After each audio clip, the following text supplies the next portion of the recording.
So we've got a lot to talk about on the Catching Zeez podcast today. How's that for a cold open? No greeting? We're just going right into it. I don't know what I'm doing. Hi. No, wait, I shouldn't say hi. Is that how cold opens work? You don't say hi at all? Whatever, who cares? This is Catching Zeez podcast, episode 21. I'm solo. All my friends are busy, unfortunately. You know, it happens, but whatever. It's okay. Hopefully we'll actually have someone to talk to next week, but I said we had a lot of stuff to talk about today, and that was kind of a lie because I only have a few things to discuss. But I guess the first thing is that Super Mario RPG actually releases in just a few days at the time of recording. I think it comes out in 2 days when this video is being uploaded, so that's pretty cool. I'm really looking forward to the game. I actually never played the original, but I did watch some Let's Plays of it. Never saw the ending, but I think I saw about half of it. So I kind of know like the general plot, at least up until the halfway point. It's a little vague, but the remake looks really, really fun. It looks pretty faithful, and the music, oh my gosh, it's been so good. There have been people who have been uploading the soundtrack, even though the game hasn't released officially. People have been uploading the soundtrack onto YouTube, and some of the remixes are just so freaking good, and I can't wait until like other YouTubers start using the music from the remake for Super Mario RPG, because you know, when growing up on YouTube, I watched a lot of Nintendo YouTubers, right? And Super Mario RPG has like super iconic music, right? Like I think everybody knows that, at least in the Nintendo sphere. And while growing up watching these YouTubers, they would always put like Mario RPG music in the background of their videos. And sometimes like I didn't even know songs were from Mario RPG. It was just like, oh yeah, that's that song that people use in their videos. And it turns out, oh, that's from Mario RPG. There's a lot of good songs from it, right? And now that they've all been remastered for the remake, I can't wait to see if like people are gonna like start using these remastered tracks in their videos. I imagine they are, because they're bangers. I've been listening to them. I've even been using them myself in some of my videos so far, and they've been so much fun. I'm actually jamming out to some of the music right now. I don't know if I'll put it in this podcast. Probably not, but I want to at least wait for the game to officially release. Somebody will probably like have like compilation of all their music or something. I don't know. I would want to have like more like relaxed tunes, because I don't really like playing the battle themes for podcasts and whatnot, because I usually I like the chill vibes during the podcast, right? We don't need to get super hyped. This is just more of a chill podcast. But I'm really looking forward to the game. I actually can't wait to see where the story goes. And I finally get to learn why people are obsessed with Geno. Smash Bros fans. There's always seems to be this very, I don't know if it's a loud minority or if it's just like a ton of people. But there are some loud voices out there, at least, that really want Geno for Smash Bros. And, you know, finally I'll be able to learn more about his character. Like, I know a little bit about his character, but again, I don't really know how the game finishes off. But the gameplay just looks fun. It looks so clean. And I just love the way that they rendered the characters, because obviously it's like, you know, all modern and whatnot, but they kept like the exact same sort of style from Mario RPG. Even like the way that they have the promotional art and like posters, it's all like the same stuff, which I find to be so funny.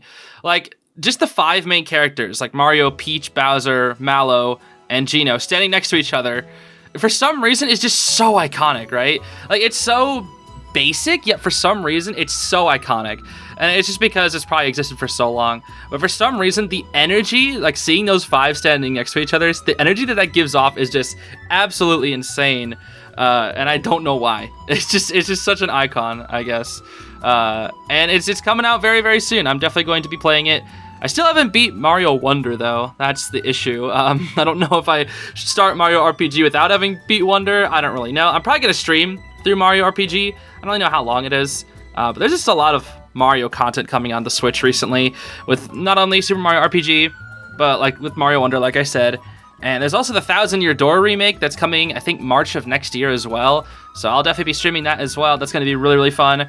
I've never seen the ending to that game. I think I know who the final boss is, because they've like spoiled it several times, but I don't really know how like the story itself wraps up. I only watched about 80% of like a Chugga Conroy Let's Play, I think like 6 years ago or something. And the game was super, super interesting. I love the plot. The characters were so fun. So I'm really excited for that as well. It's kind of just talking about games here and whatnot. Just wanted to start off with Super Mario RPG. I don't know. I'm really excited for it. I've just been jamming out to the tunes for the past few days. And speaking of other games, I've actually started playing Tears of the Kingdom again, actually. The new Zelda game, for those who don't know. And I've done 59 parts on my gaming channel of just like a Let's Play of the game. And I can say that I have recorded 4 more episodes. Wow, that's right. I've recorded 63 episodes. I have to edit 4 of them. I don't think it's going to come back for a while because honestly what I want to do is I want to record 14 episodes. That's right, 14 episodes before I make a comeback because I know I'm going to like have busy times and I want to upload the game consistently like a few times every week. So I'm gonna literally make maybe not 14, maybe like 10. Probably like, I don't know. I think 14 would be safer. I say 14 because it's like 14 days and 2 weeks. I'm not gonna upload it daily, but I don't know. Maybe like between 10 and 15, somewhere around there. I'll have like as a backup, I suppose. That way, in case like I ever get really, really busy with a certain project, I'll have those videos to fall back onto. So I'm not gonna bring the series back until I have a ton of those videos ready. I just think it'll be better like that. That way I can, upload it more consistently. I'd rather have one big long break than like 2 episodes here and 2 episodes there. It's kind of bad. I mean, I'm doing the same thing with my Fire Emblem Warriors Let's Play. That's literally what that has been. It's just like, here's 3 episodes and then the next 3 episodes will happen 2 months from now. That's just kind of what's been happening. I work on the game a lot and then I realize, oh wow, this is eating up so much of my time. I can't do this right now. And then I put it off for 2 more months. And then I come back to it 2 months later. I'm like, yeah, let's do a bunch. And then put it off again. That's just literally how I've been doing it. But for Tears of the Kingdom, this is a game that I'm just like, I have to finish this, right? This game is freaking magical. It's so freaking good. I can't wait for a whole year to finish it, right? I know I'm gonna end up getting spoiled somehow. Like people are just gonna end up, talking about it online. I don't know. I know I can't avoid spoilers forever. I have so far, luckily. I have avoided, I want to say like most of the spoilers. I think I've been spoiled on one small thing. But I think it was kind of obvious. I won't say what it is. But it's like, I don't want to get spoiled anymore, right? Like, I don't know what the final boss is. I don't know how the story ends. And I want to keep it that way, right? I want to keep it that way. And I just want to finish the game, not so much as quickly as possible, because I like enjoying my time with it. But I have a fear of getting spoiled, right? I like going into things blind, like getting the full experience, which is weird because a few of my close friends are kind of the opposite. My sister as well. My buddy Crimson will always say, I'm the type of person to read the last page of a book first. And I'm just like, I don't know how you could do that. Getting the payoff without all the buildup is just, especially as I've grown and especially as I've grown older and being more appreciative of stories and narratives and whatnot. I actually really enjoy buildup a lot more than I used to. I used to kind of hate build-up. I always thought it was like, okay, well now we're just sitting here waiting for something to happen, right? That's what I thought build-up was. But like build-up also adds a lot more suspense when, the climax eventually does happen for a story. And, a lot of the most important character moments, I want to say also can come from build-up as well. I don't know. I feel like I just have like a lot of examples that I could share, but I don't want to go too deep into them or else I'll just ramble on forever. Although I suppose I could just do that since it is a solo cast and nobody should have stopped me, but I'm going to stop myself. I don't want to have to do that. Anyways, talking back to Tears of the Kingdom, I've been recording that and I might start re-uploading it. I'm going to say like probably late December. I know that's like far away, but I want to get like a good chunk of videos done for it. And so I'll probably be like, 10 to 15 episodes ahead of what I'm uploading if I can keep like recording consistently. I just don't want to bring it back like officially until I know I'm like in a good spot time-wise where I can just keep on playing the game and uploading it consistently. Because again, it is one of the final Let's Plays that I'm doing on that channel. I think I mentioned this before, but it's Tears of the Kingdom and Xenoblade Chronicles 3 are the last 2 Let's Plays that I want to do on that channel. Otherwise, I'm pretty much moving everything towards streaming until I figure out some alternative methods to making content on games without like the Let's Play format. We'll have to see. But that's kind of the goal for now, is to finish up Tears of the Kingdom, stream all the new Mario freaking stuff that's coming out, stream all the games that I have yet to finish, and then finish Xenoblade Chronicles 3 as well as the DLC. The game has DLC as well. That's just a massive game, so it's going to take a long time.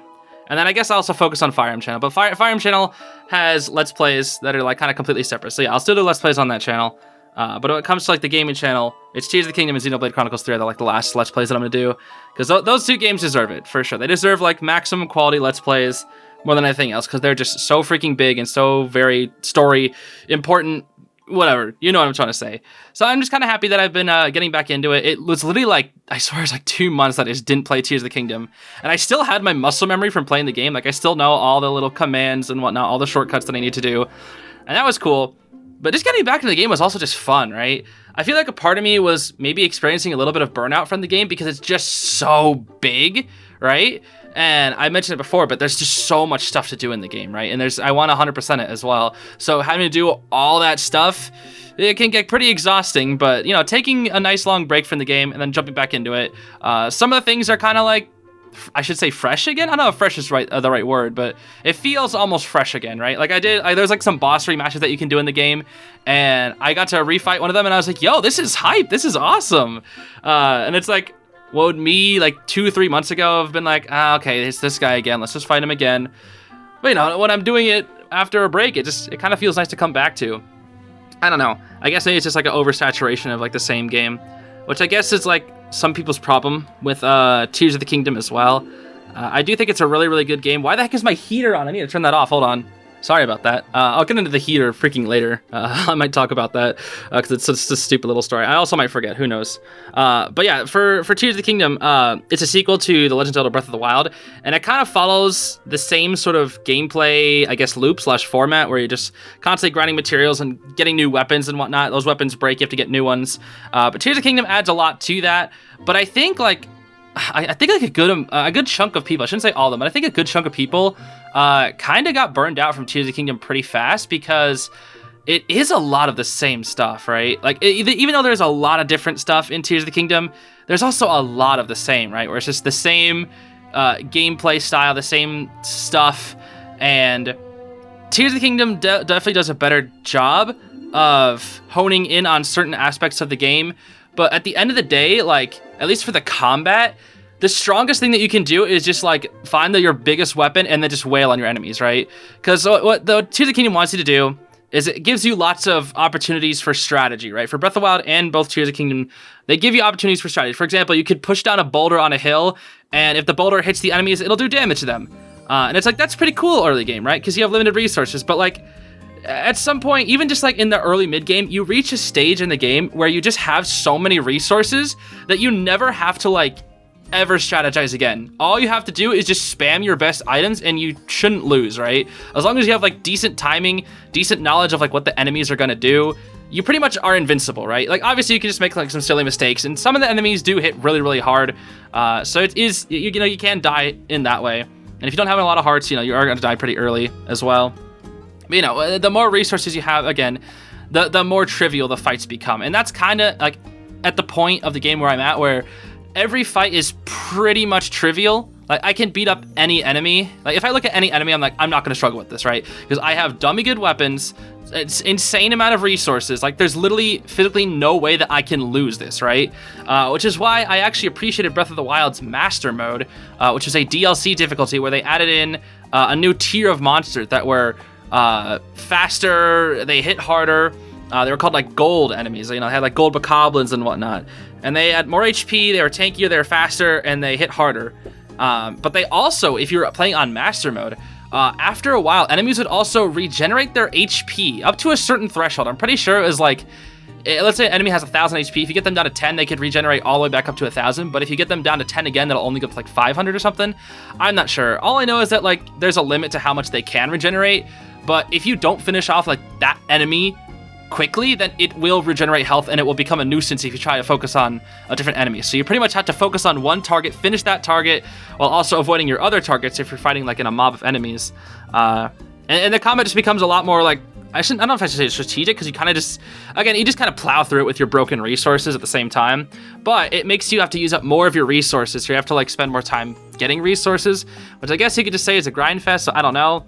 I'm not sure. I really appreciate the Master Mode difficulty, and unfortunately, they did confirm, Nintendo that is, they did confirm that Tears of the Kingdom will not be getting any sort of DLC, which I get, right? There's not really much that they can add to the game. They put everything in the base game that they wanted to, but I think I would appreciate like a new difficulty as well, because that tier of enemies, like the gold enemies, they are not present in Tears of the Kingdom at all.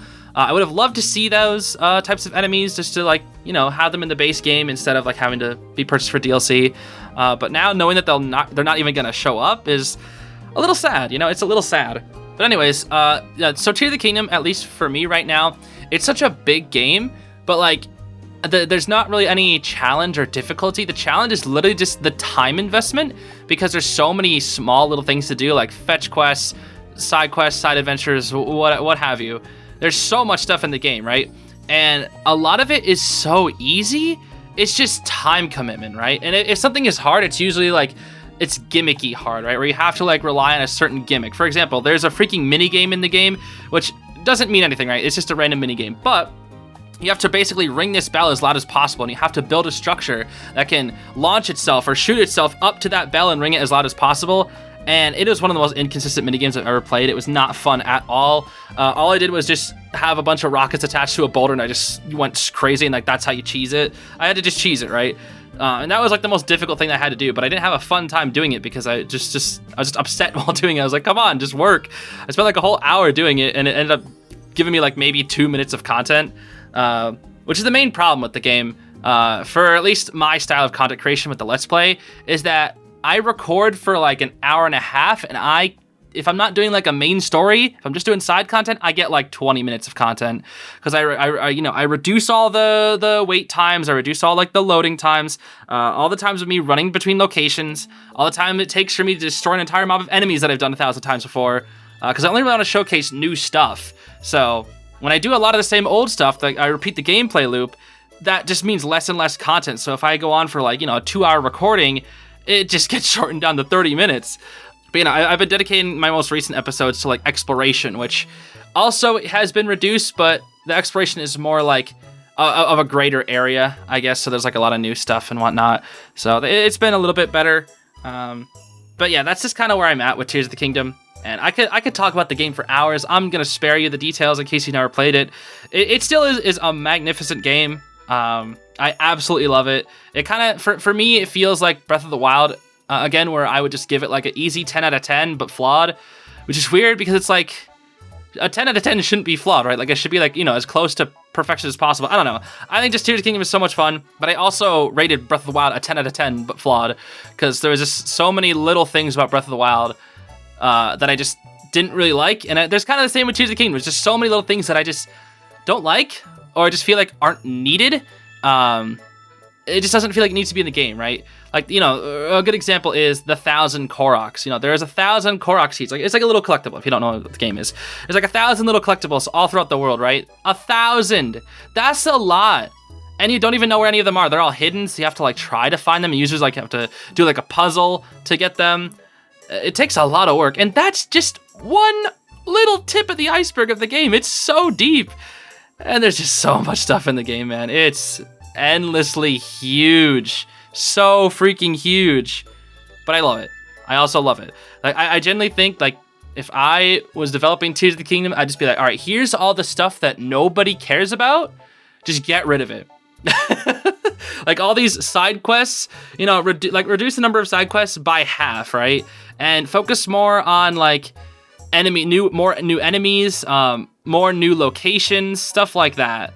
But I guess, you know, those type of things also requires a lot more dev time, whereas like a side quest is just, all right, let's make this character need like 8 mushrooms. Let's just program them to be like, I love 8 mushrooms, haha, give me 8 mushrooms, I love mushrooms, whatever. Stuff like that. There's like so many quests that are like that. There's like, I don't know, 200 quests in the game. It's dumb. There's a lot. And some of them take, you know, maybe 30 seconds. Others will take you a couple hours. It's crazy. So I think I'm gonna stop the rant there. Again, I could just go on for hours about Tears of the Kingdom. At the end of the day, even with its flaws and its tediousness, I do think it's a really, really fun game. And I can't wait to beat it, you know, sometime in the future. When I do eventually beat it, I'll maybe talk about it on the podcast a little bit. I don't know. Probably should keep it spoiler free. I'm not sure. But yeah, I'll drop it there. You want to know the deal with my heater? I actually have my heater on during the night because it gets pretty cold in here. You know, it's starting to get closer to winter time, so the nights are getting a lot colder. But the room that I'm in has a horrible like temperature thing going on.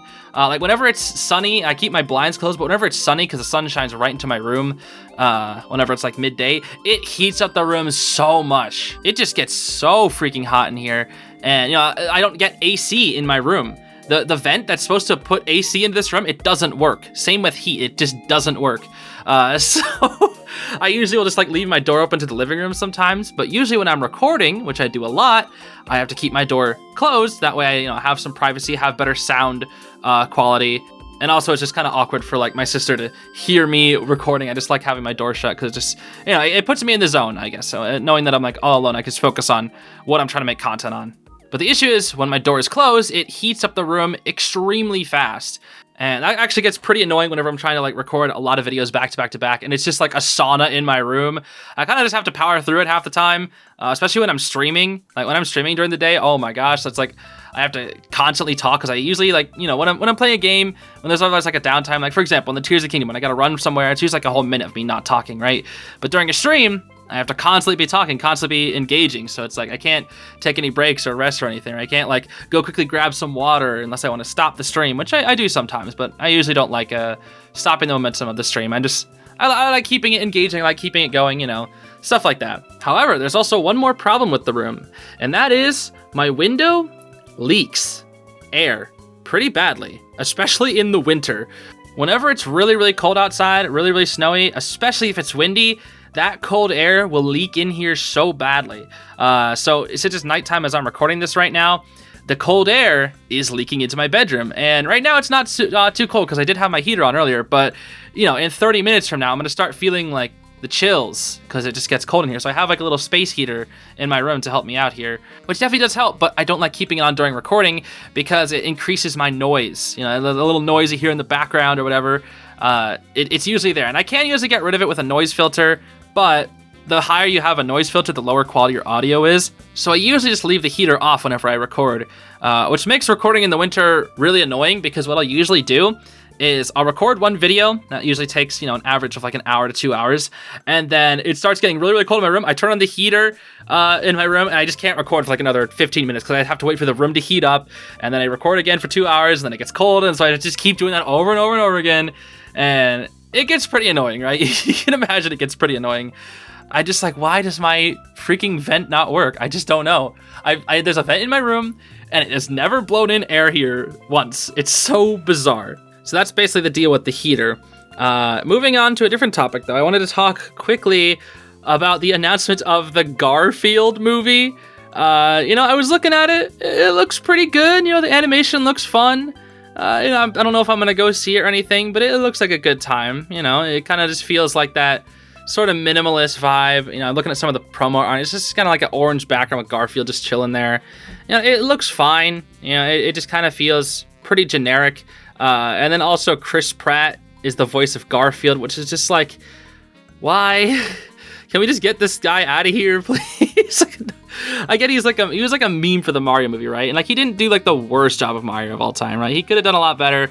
It would have just been better to have Charles Martinet or whatever, or just like anybody else. That's so mean, but like, I just don't care. I don't know, man. I just don't freaking care about Chris Pratt, and he gets so many like roles, right? I mean, I think I know of 5 things that he's in. He's probably in a ton more things, but I know he's in freaking Marvel. I know he's like on The Office, right? I've never seen The Office. People like go crazy about The Office. I've never found that show funny. I've seen like 2 episodes. I never thought it was that funny. 3, he's in the Lego Movie and Lego Movie 2. He's Emmett, the main character. He's Mario, and now he's Garfield. Like, I don't pay attention to freaking Crispy Rat, but I guess he's in those things, and he's a popular actor, and he's like, haha, look, it's the funny man. Funny. I don't know. I'm talking more about Chris Pratt than the Garfield movie. All I know is that it looks pretty fun. The animation looks slick. And also Garfield, he just kind of feels, I don't know if I say out of character, but he just feels like, I don't know. Normally Garfield is more like that gloomy, sort of negative cat who's always got like a, oh, whatever, John, kind of, attitude. Whereas in this movie, he feels a little more peppy. I don't know how to describe it. There's also like Garfield's father, and there's also like scenes with him being a baby or whatever. I don't know. It definitely just feels like it's going to be a very, very generic kids movie, which is fine. Yeah, it's whatever. But at least the animation looks fun, right? Like it should just be a fun movie, even if it is kind of generic. And that's all I really have to say about the Garfield movie. Speaking in the topic of animation, though, there has also been a huge, I guess, news about Coyote versus Acme. I actually wasn't too knowledgeable about this until this sort of controversy came up, but it was supposed to be like a really cool Looney Tunes movie with like the Wile E. Coyote and the Roadrunner doing something. I really don't know too much about the news, but all I know is that the movie was apparently scrapped, even though like people have been working on it for a while. And now apparently it's also not being scrapped. Like people are trying to like get the rights to it or whatever to try and make it a thing. All I know is that a lot of people were like super interested in the movie. They wanted to see it come out, and like all these stupid freaking executives just canning movies for their tax dollars or whatever is just really stupid. And I don't really know, again, too much about the topic. I kind of just heard about it here and there. Probably should like, you know, learn about it if I'm going to talk about it. All I know is that like I'm pro for like the people working and people in animation and the writers and whatnot. So always hearing about like movies that have been worked on for a while or shows or whatever getting canceled by freaking executives, just it never sits right with me. And if this freaking Coyote versus Acme movie does end up being made, whether by somebody else becoming the rights holder, I'm all for that, right? Like in the more animation good content that we get that's not being used for tax dollars or whatever, the better, right? Or tax write-offs or whatever the heck they want to do with it. So that's another piece of freaking animation news. Another thing as well, this trailer actually just came out today, and I was actually really, really excited for it. It is the Pokemon Concierge. It's like I want to say, I'm not really sure how to describe it too well. I guess it's like a stop-motion slice-of-life Pokemon show. I think it's a show? I think it's a show. So it stars this person named Haru, and she's going to like this tropical resort where she's going to take care of Pokemon, and Pokemon, I think, get dropped off there or something, and they relax. I think it's just like a vacation for Pokemon, maybe people as well. I'm not entirely sure how the plot works. It literally just like came out today, but I just want to say that the animation, like the stop motion animation, is phenomenal, dude. Yeah, the characters look pretty good, but the Pokemon, oh my gosh, the Pokemon just looks so good, dude. And like I love stop motion animation, right? Stop motion animation is just so very fascinating to me. Like I've always loved like the Tim Burton films. Coraline is definitely like one of my very favorite ones. Like I love that freaking movie, and getting to see that for a franchise like Pokemon, and it's gonna be like a show. It just looks so good. It looks so awesome. And like the water looks so pretty. Like I don't even know how they do some of these animation techniques, right? Like there's so many things that I just don't know about animation, even though I'm so interested in it, right? And it just kind of makes you like wonder what the behind the scenes of this kind of stuff looks like, especially for stop motion, because that just seems like it takes so much effort and time. And you know, this project just looks so freaking good. I'm really, really excited for it. And I really hope it's not going to be something that Netflix, I think it's run by Netflix. I really hope it's not just going to be some type of show where they throw it out there and then it gets like mediocre ratings and then they just never make a season 2 or whatever. Because it's like, that's so cool, right? It's so unique. Because when it comes to Pokemon, they have so many side, like, animation stories, right? They have, like, so many different styles of animation that they do. They even parody. I remember there's one that like they even parodied like old Mickey Mouse cartoons and like old Looney Tunes kind of stuff. There's just so many shorts that they've made into like different animation styles, and a lot of them are like pretty short and sweet. They like do like one season, end it there. I think one of the most recent ones that I can remember was like a web series that was like about this girl who went to like a trading card camp and then like participated in a tournament, lost, and then that was it. Like she just lost the tournament, and then it's like that's it. Her story's over. I think it was like 5 episodes or something. I didn't even watch it, but it was like pretty short and sweet. Even though the animation looks so fluid and clean, and Pokemon does this a lot, right? They get these really awesome, talented animators with a really, really unique style, make an awesome show, and then just you never see anything like it again, right? Like you have like your standard Pokemon anime, right? Now it's starring this girl named Liko and this guy named Roy instead of Ash. But no, that's like that's the one constant. But they also have like these many other series that they do as well, and they're usually a lot shorter. And I kind of just hope that this one, might not be just one season or whatever, because it's just so pretty. It is so pretty. I've only seen like 2 minutes of footage just from the trailer, and the music looks great. All the models from the stop motion, characters and Pokemon look so good. I'm just excited for it. And I really hope it's something that they can keep doing for a while. Moving on from that, though, I actually had a bit of an interesting topic that I'm surprised I haven't talked about on the podcast before. I may have mentioned it in like passing comments and whatnot, but I thought about telling at least my perspective of the stories of how I met the other 3 friends that I have on the podcast. And if you're new here, I have 3 other guests that, come on the podcast somewhat often. Those are the Little Rookie, Emmy, and Racecar 67. So I thought about, want to go through each one, kind of one by one, and sharing how we all became friends and whatnot. So I guess the first person I met, at least of these 3, was the Little Rookie. Weirdly enough, he does not remember this, but we shared a class together. It was in 6th grade. We shared English class together, and he doesn't remember this. That's when I met him, right? I remember what we would do was when we had like assigned reading or whatever, we had like books that we were required to read in English class, right? What we would do is in our personalized copies, we would draw little doodles because we sat next to each other. So we would draw like little doodles in these books and then like share some of these doodles. We pretend like to draw the characters from the story doing stupid stuff. And one thing that I remember that we did a lot was we would also trade the books as well, right? They would both have our own books, but then we'd trade our personalized copies and doodle in those. So we'd have both doodles of our doodles and then the other person's doodles. It was really stupid. And what's kind of sad is he apparently doesn't remember meeting me in that class, which was a little bit sad. But he actually became friends with Emmy in grade 7, which in grade 7, I was actually, mainly in grade 6, I was actually bullied like a lot. And I actually lost my main friend group due to bullying. So that kind of sucked. And in grade 7, I didn't really have any friends outside of Boy Scouts, which Boy Scouts was a completely separate thing, right? Like Boy Scouts, I had friends in that. But for school, I had like no friends at school. I was like, the most unpopular kid in school. Nobody liked me. But yeah, I didn't really have class with the Little Rookie until I think... I don't think I had a class with Little Rookie for a while after that. But I did, talk to him here and there because we recognized each other. Then eventually when we got to high school, this is when I met Emmy in freshman year. One thing that I did like about high school was that since it was so big, it actually brought in some of my Boy Scout friends that were like, from other parts of like other schools and the branch that the school we were in.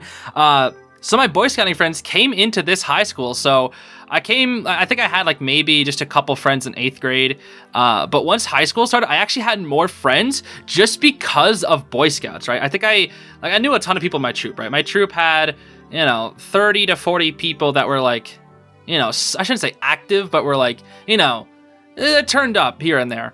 And I think I gained like, maybe 10 people, 10 friends that went to my high school, and I had classes with them sometimes. So that was really awesome, getting to know more people and getting to have more friends in my classes in high school, considering, again, I was bullied mainly in 6th and 7th grade, not so much 8th grade. I still was in 8th grade, but like 6th and 7, I was bullied like all the time, right? And then once I got to freshman year, everybody stopped caring. Nobody really bullied in freshman year. Like, maybe there's a little bit of bullying in freshman year, but like after freshman year, I don't think I was bullied like ever again, right? Or at least not to my face. Maybe behind my back. I wouldn't be surprised if I was bullied behind my back, but never really to my face, just a straight up insult. But it was, weirdly enough, in freshman gym class, I actually met Emmy. And the only reason I met her was because I actually had a mutual friend that was from Boy Scouts, right? It was so funny because I had met this friend who was on the podcast. But I met him in, I think, like 6th grade. But it wasn't in 6th grade. It was in Cub Scouts, which is what happens before Boy Scouts. And he's actually probably been one of my longest friends. I've known him since 1st grade, and he actually went to the roller coaster trip with me that I talked about like a couple weeks ago. He was on that trip as well, so it was good to see him again. He's definitely one of my longest known friends or whatever. Since I've known him since I was like 6 years old or whatever. But we had this mutual friend, and this mutual friend introduced me to Emmy, and getting to meet her was really, really awesome. It was usually like us 3 hanging out because we were kind of like the nerdy group, right? We weren't like super good at athletics, so we kind of just stayed back, and while all the crazy jocks were like, yo, we're crazy, we're goated out here. We were just kind of sitting in the back talking about the stuff that we enjoyed. And, I became pretty close with Emmy after that, since we just kind of had very, very similar interests. And we were always talking to each other just about whatever. And eventually we exchanged contact info. And by contact info, I mean Google Hangouts. Dude, literally, I didn't have a phone till I was 19. Or at least I didn't have a phone device. I didn't actually have a phone till I was like older than that. I forget exactly when I got my phone. But I didn't have like something that could text with until I was 19. So I just used Google Hangouts. So we talked on Google Hangouts as well. We had like a group chat with the people that we knew. And it was really funny because the Little Rookie was actually friends with her from like middle school, right? In 8th grade or whatever. And I knew the little rookie from 6th grade, because that's when we bonded a lot. I knew him from 6th grade. And he knew Emmy, like, I think maybe it was just 8th grade? I forget, because Emmy wasn't there in 6th grade. Maybe it was 7th grade? I'm not sure. But it's funny that they already knew each other, right? They knew each other. Then I am meeting this person through a mutual friend, which, by the way, the little rookie also knew this mutual friend as well, because I think they all hung out. So it was all just like a very small world kind of thing, where we all kind of became friends. And then when it came to sophomore year, this is when I actually had a chemistry class with Racecar627, and you know, I don't think I had much of an opinion about him at first. We just sat next to each other in chemistry class. It wasn't anything too crazy. But what was so funny was that eventually we just like kind of realized that we had similar tastes. I think one time he saw that my profile picture was set to Killua Zoldyck from Hunter x Hunter, and then we talked about Hunter x Hunter together, and I think that was like the main thing that we bonded over was Hunter x Hunter, because we both really loved the show. It was one of my first animes, so I really enjoyed freaking Hunter x Hunter. Like, I remember it was like Hunter x Hunter and like freaking Sword Art Online was like some of the first anime I got exposed to when I was actually watching, you know, what people call anime, not like Pokemon or whatever. But it was just like, it was so funny because I remember I was like, Sword Art Online, this is just not good. And I watched Hunter x Hunter and I was like, yo, this is freaking goated, dude. This is the good stuff. So we bonded over that. And just by hanging out, we also came up with like lots of stupid little inside jokes. I remember like we doodled and whatnot. I think we had like this weird running joke about a fork lord. I don't remember what the details were. I wonder if Racecar627 remembers Fork Lord, but we had like a running gag about Fork Lord. I forget exactly what it was. I'm not sure. But anyway, turns out he actually also knew Emmy and the little rookie, and again, our other mutual friend, somehow. I forget exactly how he knew them, but it was just one of those small world kind of things where we all knew each other. And we actually formed a writing club toward the middle, I think, of sophomore year. And we were like the main 5 people in it, right? And that was like another opportunity for us to hang out together. I think it was like every other Friday we would have a meeting, and we'd just chill after school for like an hour and a half, or maybe, was it just an hour? I think it's like either an hour or an hour and a half. And, you know, we became better friends going on through that. It was funny because that also lasted until senior year. So we started a club in the middle of our sophomore year, and we like kind of passed on the torch when it came to our senior year. When we graduated, we passed on the torch to other people. So I don't really know if that club is still there. I actually am not sure if our high school still has that club. It would be kind of funny if it still does. And we became better friends through that club. And we also just had some classes here and there together with some of them. I actually had more classes, I think, with Emmy than anybody else, especially in junior and senior year. And I think it was in junior year when Emmy and I became like, you know, you have like your friends, right? You have like your friends where it's like, oh yeah, we're buddies, but you can't really make fun of them, really, or it doesn't feel like you can, like, you're not in a good spot to make fun of them. I guess how I would say it is, like, in junior year, I got closer to Emmy to the point where I could, you know, call her stupid and be like, haha, we're just joking around, right? You know, you would never call like a new friend you met stupid, but, you know, you call like a close friend stupid or you're dumb, and then, like, you know, they just like laugh it off, right? That's kind of, you know, that's the kind of tier of friends we became. And like we sat next in English class, which was like our first period of the day, and we would always just like chat about like the new stuff that we would talk about. I remember we also talked about like Breath of the Wild as well. That was really fun. And then in senior year, all 4 of us, that is the little rookie, myself, Emmy, and Racecar627, and even our like other mutual friend, which isn't really on the podcast, but, you know, he was also there too. We all joined a robotics club in senior year. Now I could go into detail about that, but I'll spare it since that's kind of like a long story and I don't really feel like getting into it. But that was just like another way for us to bond, which was really cool. Being all on the same team with this robotics crew. It was just a really, really fun time. And after senior year came to its close, we were all still pretty good friends. You know, we all talked here and there and whatnot. But I didn't really get accepted in any colleges after my senior year, except for the community colleges, because my grades weren't exactly good in senior year due to many factors, which I won't get into here. But there was one event, I guess, that actually, I don't know if I should say radically changed my life, but radically changed my friend group, I guess. Racecar627 actually had like a second friend group that he had been hanging out with, like, you know, ever since he was a kid, right? Before he even knew us from high school and whatnot. And I went to his graduation party where I actually met Crimson for the first time. For those who don't know Crimson, he is an admin in my Discord server, and he's also somebody who shows up sometimes on streams on the gaming channel, so you may have heard of him. He hasn't been on the podcast at all or anything, but he's a good pal of mine, and I actually met him at this graduation party, so it was completely after high school was over, so I didn't know him in high school. So I met him there, and we hit it off pretty fast because we basically liked all the same stuff. Like, I think at the graduation party, the two biggest things that we talked about was The World Ends With You and Xenoblade. We just would not stop talking about that kind of stuff. We were basically just two nerdy gamers, right? And we just talked about all our favorite games, all our favorite parts of said games, all our favorite characters and whatnot. And we just hit it off so fast. We became really, really fast friends. And through him, I actually got introduced to Racecar67's friend group even more. And while I started going to community college, all my friends, were scattered around at different colleges and whatnot. I started hanging out with Racecar67's friend group. And Racecar67 went off to a college, but some of his friends, stayed behind doing community college and whatnot.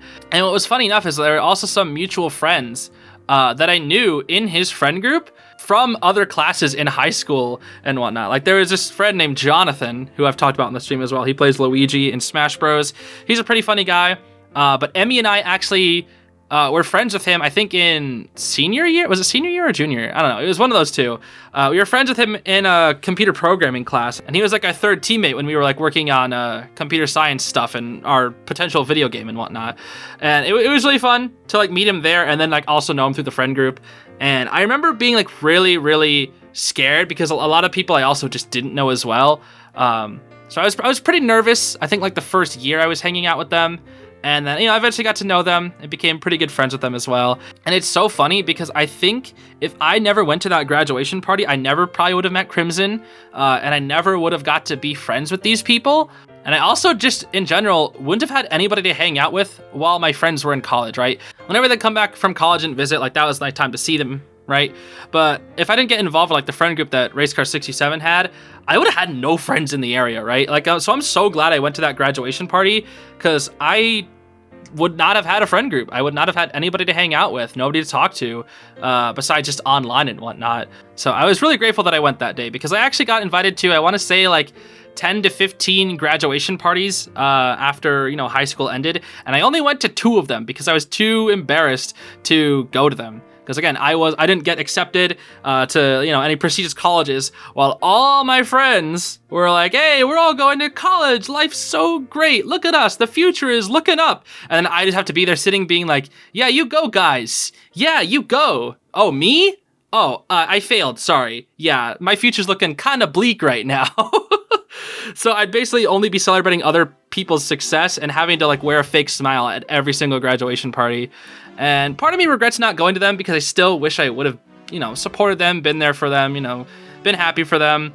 But I was just too depressed because I felt like I didn't really have a future at that point in my life, which is kind of what drove me to YouTube. But I did go to 2 of them, and one of them was Racecar67's, and another one was another close friend that I met through Boy Scouts and also through school as well. I met him in Boy Scouts first, then through school. It's just a weird coincidence again. There's so many people that I met through Boy Scouts and then eventually became friends with in school as well. It was just, weird little small world type things that I always just thought were really, really funny.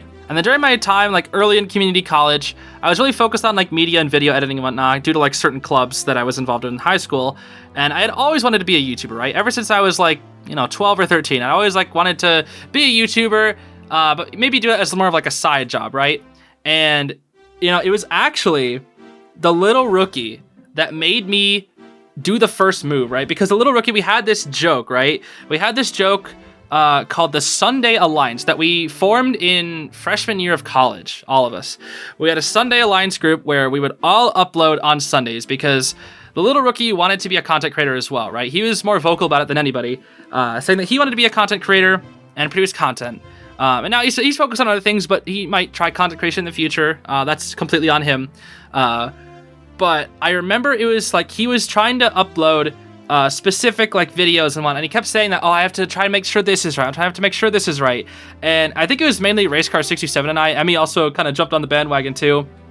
But we were just like, just upload videos. It's not that hard. Like, let me show you.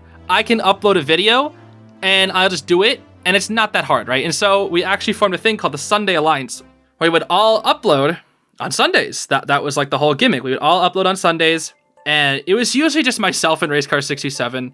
And after a while, it just became myself. Like, I was the only one that was uploading. And the only reason I even started uploading was to prove to the little rookie that it wasn't that hard to make a YouTube video, which was really funny because it's almost like kind of being like, haha, look at this. It's just a video. It's not that hard to make. And I eventually started just, continuously uploading. And these uploads are actually still available. If you want to check them out, they're on the channel called H. I think if you scroll down to the very bottom of Zeez G3, you can find abandoned channels, and you will see a channel called H with a profile picture of a Rowlet plushie wearing a clown wig. And you can find my very first YouTube channel, or I should say my very first YouTube channel when I started actually doing it consistently. I have made multiple YouTube channels in the past where I've made videos then deleted them. But this was like, the start of my YouTube career was this H channel. And most of the videos on there are cringe. There's like maybe 2 good videos on there that I actually think are watchable. Everything else is just like really bad. But that was the start of it all, right? You can see like my amateurish style and how it's evolved over the years. But that was what started the YouTube career. And then after that, after H, I created the channel Carbonated H, which actually turned into Zeez G Gaming. So I went by the name Carbonated H for I think like 2.5 years, I think 3 years maybe. And that was the gaming channel, right? Where I just focused completely on Let's Plays. So I kind of abandoned the H channel and just focused all on this Carbonated H channel, just doing Let's Plays. And I did that for like 2 years. And then I opened up a third channel, and that channel was called Zeez G. So that was my original third channel, which became the new main channel, which is now the dead main channel that I haven't uploaded on in forever. The Zeez G, the main one, the one that does no like the suffixes or prefixes or anything. That's it. That's the original Zeez G channel. And it was like the third channel. So it was originally like I had H, Carbonated H, and then Zeez G. But eventually, like, that was getting complex. So it's like, oh, this Carbonated H, this is Zeez G. They're the same person, but why do they have different names? It just got complex. So eventually, I just changed everything to Zeez G. And that was like the big thing, right? I didn't know what to call myself on YouTube because I wanted to find a really cool name that just kind of stuck with me, right? I just wanted to find something that I really enjoyed. And Carbonated H, I was like, this isn't really doing it for me. H doesn't really do it for me either. It's too simple. Doesn't really feel like it means anything. And I tried out a main channel that is now deleted. I called this channel Major, so I thought I'd like call myself Major. I thought it was a cool name. I think it's actually kind of cringe now. But I tried out one video where I celebrated Fire Emblem's anniversary or whatever, and I made a pretty cool video. But that video was like extremely cringe. It was like well edited, but like it was my first ever scripted video, and it just sounded like garbage. I recorded it like in the office to see if like the acoustics would sound better. It sounded just worse, and I just like read completely off a script. It was so bad. It was so bad. So that channel eventually got canned. I think that channel eventually turned into Zeez G Clips. I don't remember, but it existed. Or no, I think it turned into Zeez G Fire Emblem maybe. I don't remember. Anyway, the major channel died and it was turned into a different channel. That's what's important here. Anyways, after some time passes, it comes to early 2022, and I have like some big plans for some content, right? Like I'm working at this freaking Petri dish shop, which I actually got the job because of the little rookie. We actually got to work together during the summer when he was off of college. So that was fun, getting to see him in person. Almost every single day. It was just fun to get to chat and hang out with him. We would also get into arguments all the time about just stupid stuff like Fire Emblem Heroes and other video games. Like we would just get into arguments all the time. Like it was always playful arguments, right? It was all just like friendly arguments where we would just like fight about like stupid Fire Emblem Heroes stuff, like gotcha games and whatnot, or like just talk about YouTube. But it was always in good fun. And I really appreciated his company there because getting to actually hang out with a friend at work made the whole experience so much more fun. And eventually he did leave, and I also left that place, I think like a year after he did. But again, it was in early 2022 when I started having some different ideas for content, and that is when I made the Fire Emblem channel to completely just upload stuff based on Fire Emblem. And I actually had like a pretty solid start with that channel. We had some decent, spikes in views with different videos and whatnot. And because this channel was focused on the niche of Fire Emblem, I thought I was just gonna like grow it and make it pretty good. I thought I was just gonna focus on that, grow it, try to make it bigger. And then Amphibia and the Owl House happened. It was in March, and I decided to make that Darcy video. It was funny because I was all in on the Fire Emblem channel, right? I was all in on Fire Emblem, still doing Let's Plays. He was in there as well. I was focused on those two channels mainly, but, you know, focused a lot on the Fire Emblem channel, and I was like, this is going to be the next big channel, right? And then on a whim, I had this reaction channel, right? I had Zeez Reacts, and it had like a variety of different content, and I was like, you know what, this channel sucks. It's so bad. All I really reacted to was Fire Emblem Heroes banners and Smash Bros. Tournaments. So I eventually just moved the Fire Emblem Heroes reactions to the Fire Emblem channel and completely deleted all the Smash Bros. Reactions because they were just bad. In fact, I think on those videos, I actually got more hate comments than any other series that I've ever done, was when I reacted to Smash Bros. Tournaments, and I don't even know why. People just didn't like those reactions. So yeah, those videos got tons of dislikes. I don't know why. But I'm kind of glad I deleted them because literally nobody liked them. I don't know if it's the Smash community being like a very, very harsh judge, but they hated those freaking reactions, dude. So Zeez Reacts, I purged all the content on it, and by purged I mean unlisted. You can still find it if you scroll to Zeez 2, and you scroll all the way to the bottom, you can find all the unlisted videos back when it was called Zeez Reacts. On a whim, I was like, you know what? This channel has like 100 subscribers already. Let's just delete everything on it and then upload this Darcy video. And I did that, and I was like, okay, boom, this will be like my cartoon channel where I talk about cartoon stuff. And then it got views. It got like 1,000 views or whatever, and I was like, oh, so people care. And then I kept uploading, and, you know, throughout the seasons of Amphibian the Owl House coming to their end, it got to the point where it is now. And I focused on that. That was like the, you know, the channel I focused on. Pretty much nearly 100%, right? Like when those two shows were coming out, I was focused on that channel nearly 100%, while still doing some gaming content on the side. The gaming content has always been like a, you know, a constant thing up until like, you know, a year ago or something. You can see a point when I was like playing Kirby in the Forgotten Land as well as Triangle Strategy. You can see when the uploads just kind of stop, and that is when I was just like started focusing all my time onto Zeez 2.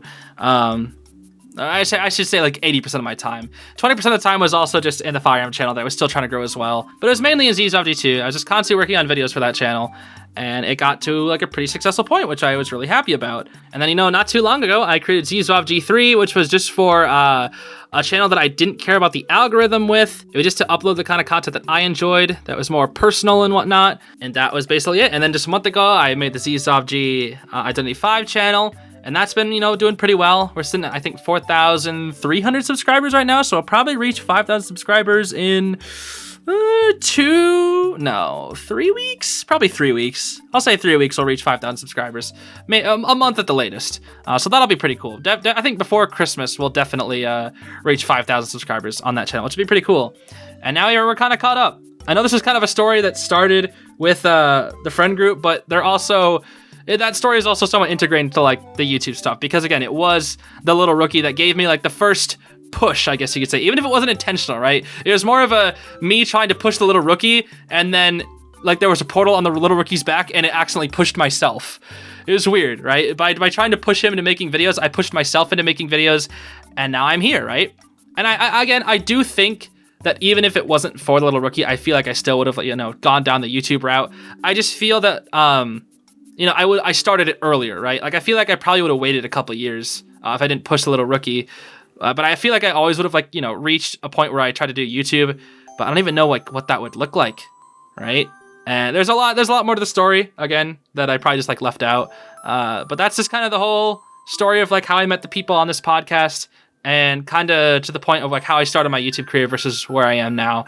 And, you know, I've been doing it for, like, almost 5 years now, and that's really cool. But I can only imagine, like, you know, I've experienced a lot of growth mainly in the last 2 years. So the first 3 years of my YouTube career were utter garbage. Like, I got nothing, right? I absolutely got nothing. But I almost wonder, like, what's the next 5 years gonna look like, right? Because I don't plan to stop YouTube for another 15 or so years. So if we're only at 25% of my YouTube career, I'm kind of just curious to see where it's gonna go on from here. So yeah. I think that's a pretty good spot to leave it, you know? Opening the door to the future and being curious about what the new content could come. So yeah, Thanks so much for listening, everybody. Yeah, that was actually a fun story to tell. I've been wanting to talk about how we all met for a little while, but I always just kept forgetting about it, right? I was just like, I have topics that I always come up with in my head, and I'm like, I should tell this on the podcast, and then I just forget about them, right? But now that I was solo, I just had a chance to, slow down, think about the topics. Don't have to wait for anybody. I don't have to schedule something. I can just do it at my own pace, and there it is. So yeah, once again, I think I'm gonna leave it there. Thanks for watching, everybody. I hope you have a great rest of your day. We'll be back next Wednesday with another episode of Catching Zeez. Bye-bye.